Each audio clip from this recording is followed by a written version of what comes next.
You're tuned in to BS with Joe, the podcast where common sense still makes sense. We break down the news, the culture, and the crazy, one blunt conversation at a time. Buckle up. This is going to be good. Who really runs Orlando? Districts 1, 3, and 5 are on the ballot.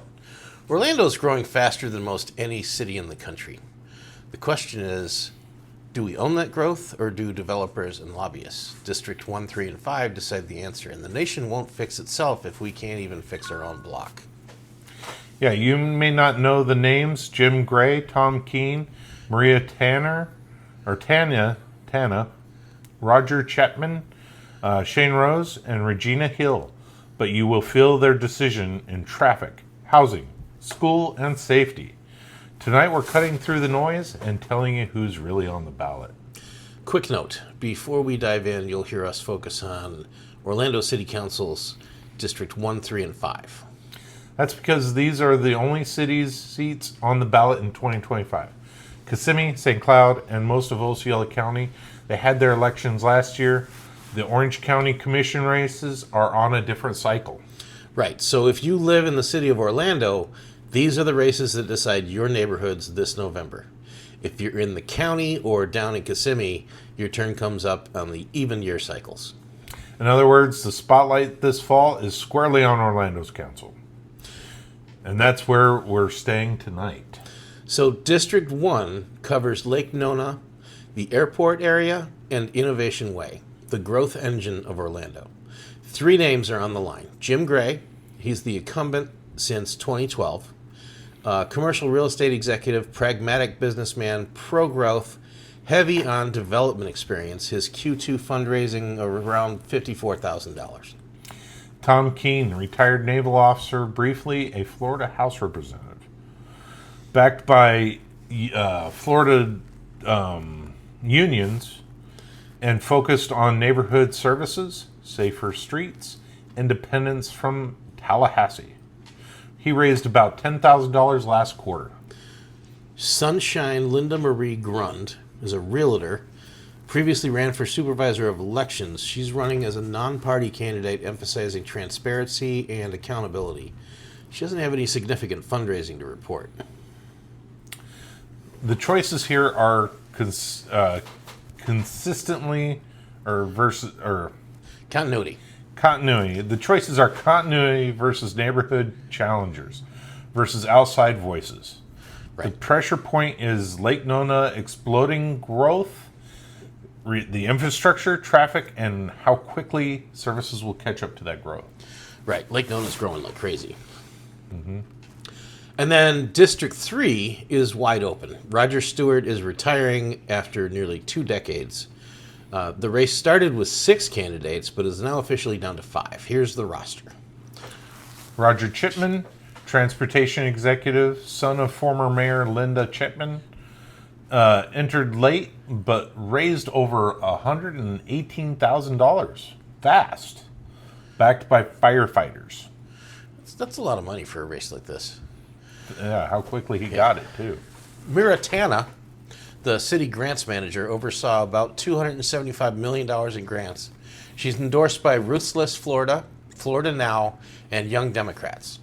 Her pitch is grant know-how for housing, transit, and neighborhood projects. Samuel Chambers, Orlando County Soil and Water Board, focuses on green parks, green spaces, and anti-sprawls. Chris Durant is a lifelong Rosemont resident, Dueling Dragons youth mentor. His priorities are youth engagement and neighborhood safety. Kimberly Kiss, less media coverage so far, lists on the ballot for the debate. Issues dominating the August forums are housing affordability, grocery access in Rosemont, safety along Edgewater and Corrine, and bike and pedestrian infrastructure. With 5 left on the race, money favors Chipman, endorsements titled towards Tana, but grassroots in College Park and Rosemont could decide who actually pulls through. District 5 is where the story really heats up. Shane Rose holds the seat after winning 2024 special election. She's seeking full term, backed by Ruth List. Enter Regina Hill, the suspended former commissioner. She left office after legal and financial troubles, but says she's running again. That's scary. And now the third term. Third name. Yep. Luana Glazer. Gelzer. Sorry. It's a hard name. It's a difficult one. Has officially qualified a long-term committee activist. She's adding another layer of competition. So voters here face three choices. Rose as the steadying hand, Hill attempting her comeback, and Gelzer pushing her activist roots. Activism. Issues play in homelessness, outreach, affordable housing, safety, and redevelopment pressures around the stadium corridor. That stadium corridor actually could use some redevelopment. Yeah, they've got a lot of things they need to work around there. Yeah. So there's two special elections that just wrapped up. Florida Senate District 15, LaVon Bracey Davis won the seat left open after Senator Geraldine Thompson passed away. Florida House District 40, Rashawn Young beat former Representative, what's that name? Travaris McCurdy. Yep. In primary and won in the general. Yep.